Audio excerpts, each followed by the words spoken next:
28 రాష్ట్రాలల్లో ఒక్కో కాడ ఒక్కో తీరు పండుగలు చేసుకుంటారు. కొన్ని పండుగలు అన్ని రాష్ట్రాలలో చేసుకున్న పద్ధతులు అలాగుంటాయి. కానీ కొన్నంటే కొన్నే. పూజలు చేసే తరీకా వేరైనా పండుగ జరుపుకునే తరీకా ఒక్కటే తీరులుంటది. అసొంటి పండుగలే హోలీ, దివిలే. రంగుల పండుగ గురించి మళ్ళోపాటు చెప్పుకుందాం గాని దివిల పండుగ ముచ్చట చూద్దాం.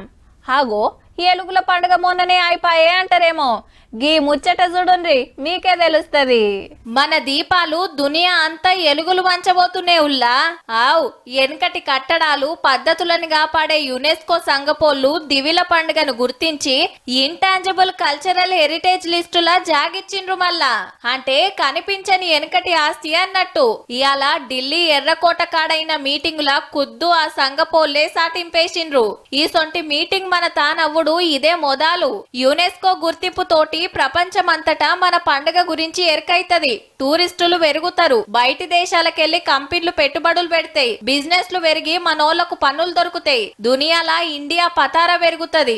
రేపటి పోరలు ఎనకటి పద్ధతులు మర్చిపోకుంటుంటారన్నట్టు. ఇప్పటిదాకా ఇండియాల కట్టడాలు పండుగలు ఓ 15 గుర్తించింది యునెస్కో. అందులో మన తెలుగు రాష్ట్రాలకెళ్లి రామప్ప ఒకటే ఉన్నది.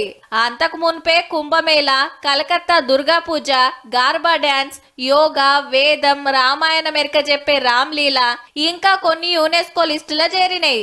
ఇక ఇప్పుడు దివిల పండుగ అన్నట్టు శనారం దాకా యునెస్కో మీటింగ్లు నడుస్తాయి. 80 దేశాలకెళ్ళొచ్చిన 67 తీర్ల కాగితాలు చూసి లిస్టులకు తీసుకోవాలనా వద్దా అని డిసైడ్ చేస్తారట.